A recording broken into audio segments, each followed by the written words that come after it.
നന്നായിട്ടുള്ളത്. ഇപ്പോൾ ആറ്റിങ്ങലെ ദൃശ്യങ്ങളാണ് നമ്മൾ കാണുന്നത്. ഇനി കലമ്പലത്തേക്ക് എത്താൻ എത്ര സമയമെടുക്കുന്നൊക്കെ നമുക്ക് ഊഹിക്കാവുന്നതേ ഉള്ളൂ. കുറഞ്ഞത് ഈ നിലയിലാണെങ്കിൽ 1 മണിക്കൂർ സമയമെങ്കിലും കല്ലമ്പലത്തേക്ക് എത്താൻ എടുക്കുമെന്ന് ഇപ്പോഴത്തെ അവസ്ഥയിൽ നമുക്ക് ഊഹിക്കാം. ഇപ്പോൾ കച്ചേരി നടന്നുള്ള ദൃശ്യങ്ങളാണ്. ആറ്റിങ്ങൽ അന്ത്യാഞ്ജലി അർപ്പിക്കുകയാണ്. ആറ്റിൽ നഗരത്തിന്റെ ഹൃദയഭാഗത്തൂടെ ഇപ്പോൾ വിലാപയാത്ര കടന്നു പോകുന്നതിന്റെ ആകാശ ദൃശ്യങ്ങൾ ഉൾപ്പെടെയാണ് നമ്മൾ കാണുന്നത്. ഇനി ആലങ്കോട് നിരവധി പേർ കാത്തു നിൽക്കുന്നുണ്ട്. അതിന് പിന്നാലെ കടുവയിൽ പള്ളി ഭാഗത്ത് നിരവധി പേർ കാത്തു നിൽക്കുന്നുണ്ട്. അതിനുശേഷമാണ് കല്ലമ്പലത്തേക്ക് എത്തേണ്ടത്.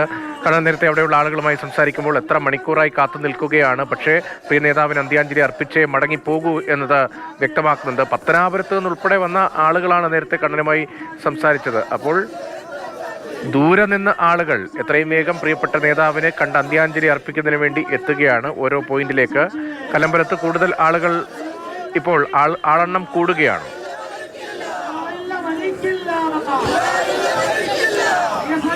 കൂടുകയാണ്. രാത്രി എത്ര വൈകിയാലും ഈ പാതയിലൂടെ കടന്നു പോകുന്നത് VS അവരുടെയൊക്കെ മനസ്സിൽ ഏറ്റവും വലിയ വികാരമായി നിൽക്കുന്ന ഒരു മനുഷ്യനല്ലേ അവസാനമായി പോകുന്നത്.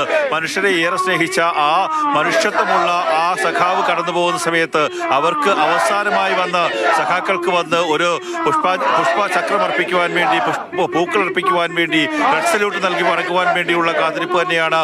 എത്ര മണിക്കൂർ വൈകിയാലും ചെറിയ ചാറ്റൽ മഴയുണ്ട്, നേരത്തെ നല്ല മഴയുണ്ടായിരുന്നു. ആ മഴയെല്ലാം അവഗണിച്ചുകൊണ്ട് അവർ പുഷ്ടി ചുരുട്ടി മുകളിലേക്ക് ഉയർത്തി മുദ്രാവാക്യം വിളിക്കുകയാണ്. നമുക്ക് ഈ ദൃശ്യങ്ങൾ ഒന്ന് കാണാൻ സാധിക്കും. രക്തസാക്ഷി മരിക്കില്ല, കാര്യം രക്തസാക്ഷി ഉറങ്ങുന്ന മണ്ണിലേക്കാണ്, പൊന്നപ്പറയുടെ മണ്ണിലേക്കാണ്, വലിയ ചുടുകാടിന്റെ മണ്ണിലേക്കാണ് VS അച്യുതാനന്ദൻ അന്തി ഉറങ്ങാനായി പോകുന്നത്. അവിടെ ഒട്ടേറെ രക്തസാക്ഷികളുണ്ട്, വീരദേശാഭിമാനികളുണ്ട്. അവർക്കൊപ്പം ഇനി ചുവന്ന ചിന്താരകമായി VS അച്യുതാനന്ദൻ മാറും. ആ അദ്ദേഹത്തിനെ യാത്ര അയക്കുകയാണ്. ഞങ്ങളുടെ നെഞ്ചിലെ റോസാപ്പൂവേ എന്ന് വിളിച്ചുകൊണ്ട്, കണ്ണേ കരളെ VS എന്ന് വിളിച്ചുകൊണ്ട് ഓരോ പ്രവർത്തകരും നിൽക്കുകയാണ്. കണ്ണേ കരളെ എന്ന് പറഞ്ഞാൽ അടുത്ത സെക്കൻഡിൽ വരുന്ന 2 അക്ഷരം VS എന്നുള്ളതാണ്. സഖാവ് VS മരിക്കില്ല എന്നുള്ള മുദ്രാവാക്യം വിളിച്ചുകൊണ്ടിരിക്കുന്നതാണ്.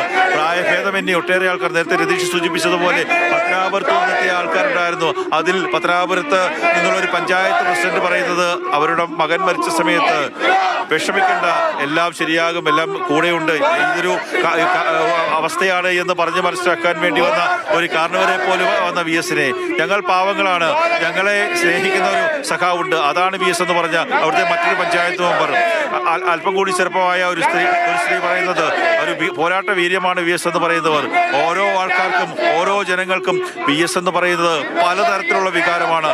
ചിലപ്പോൾ അവർക്ക് നേരിട്ടുള്ള വ്യക്തിബന്ധങ്ങൾ ഉണ്ടായി കാണത്തില്ല, അല്ലെങ്കിൽ നേരിട്ട് VSനെ പരിചയമുണ്ടാവില്ല. പക്ഷേ VS നടത്തിയ ഇടപെടലിന്റെ ഭാഗമായി അവർക്ക് കൂടി ആ സഹായങ്ങൾ ലഭിച്ചിട്ടുണ്ടാകാം. അല്ലെങ്കിൽ VS എന്ന് പറയുന്ന വ്യക്തി എത്രത്തോളം അവർക്ക് പ്രിയപ്പെട്ടതാണ് എന്ന് അവരുടെ മനസ്സിലുണ്ടാകാം.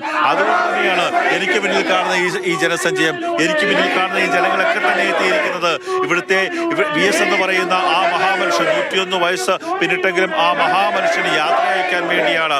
നാളെ പുലർച്ചെയാകും അദ്ദേഹം പുന്നപ്രയിലെ വേലിക്കകത്ത് വീട്ടിലേക്ക് എത്തുന്ന. പലകുറി ആ വീട്ടിലേക്ക് പോയിട്ടുണ്ട്. ആ സമയത്തൊക്കെ VS ഉണ്ടായിരുന്നു. പക്ഷേ ഇപ്പോൾ നാളെ അവിടെയൊക്കെ പോകുമ്പോൾ ജീവസറ്റ VSനെയാണ് നമ്മൾ കാണേണ്ടി വരുന്നത്. അങ്ങനെ ഒരു മനോവിഷമത്തോടു കൂടിയാണ് നമ്മളൊക്കെ തന്നെ അവിടെയൊക്കെ പോകുന്നത്. നാളെ പൊതുദർശനമോ മറ്റു കാര്യങ്ങളോ ഒന്നും തന്നെ അവിടെ ഇല്ല. പക്ഷേ വേലിക്കകത്ത് വീട്ടിലേക്ക് ഒട്ടേറെ ആൾക്കാർ കടന്നു വരും. കാര്യം VS അവിടെ ഉണ്ട്, VSന്റെ സാന്നിധ്യമുണ്ട്. ആ വേലിക്കകത്ത് വീട്ടിൽ വെച്ച് തങ്ങളുടെ പ്രിയ സഖാവിനെ ഒരിക്കൽ കൂടി കാണണമെന്ന് ആഗ്രഹത്തോടു കൂടി നിൽക്കുന്ന ആൾക്കാരുണ്ട്, ഒട്ടേറെ ആൾക്കാരുണ്ട്. എത്ര നേരമായി ചേട്ടാ വന്നിട്ട്? എത്ര നേരമായി വന്നിട്ട്? 3 മണിക്ക് വന്നതാ. 3 മണിക്ക് ഇവിടെ എത്തി. ഏറ്റവും കുറഞ്ഞൊരു 1-1.5 മണിക്കൂറോട് കാത്തു നിൽക്കേണ്ടി വരും. ഇല്ല, ഞങ്ങൾ എത്രയായാലും കാത്തു നിൽക്കാൻ തയ്യാറാണ്. VSനോട് നേരിട്ട് പരിചയമുണ്ടോ, ബന്ധമുണ്ടോ? ഞങ്ങള് വളരെ അടുത്തടുത്ത് കണ്ടിട്ടുണ്ട്. പല സ്റ്റേജിലേക്ക് വർക്കല വരുമ്പോൾ, വർക്കല കാപ്പിൽ വന്നിട്ടുണ്ട് വർഷങ്ങൾക്ക് മുമ്പ്. അപ്പോൾ ഞങ്ങൾ അവിടെ പോയി കണ്ടിട്ടുണ്ട്. VS എന്ന് പറഞ്ഞാൽ ഒരു പ്രത്യേക ആളാണ്, ഒരു നല്ലൊരു നേതാവാണ്. പ്രതിപക്ഷ നേതാവായിട്ടിരിക്കുന്ന സമയത്ത് ഏറ്റവും നല്ല ഉഗ്രൻ പ്രതിപക്ഷ നേതാവായിരുന്നു. മുഖ്യമന്ത്രിയായിട്ടിരുന്ന് എല്ലാ ജനങ്ങൾക്കും ഇദ്ദേഹത്തിനോട് പ്രത്യേക ഒരു ഇതുണ്ട്. അതുകൊണ്ടാണല്ലോ ജനം അത്രയും ഇവിടെ കിടക്കുന്നത്. ഈ കടുത്ത മഴയൊക്കെ ഉണ്ട്, മഴയൊന്നും ഒരു പ്രശ്നമല്ലല്ലേ? പ്രശ്നമേ അല്ല. ഞങ്ങൾ മഴ എത്ര പെയ്താലും കണ്ടിട്ടേ പോവുള്ളൂ, ഞങ്ങൾ സഖാവിനെ കണ്ടിട്ടേ പോവുള്ളൂ.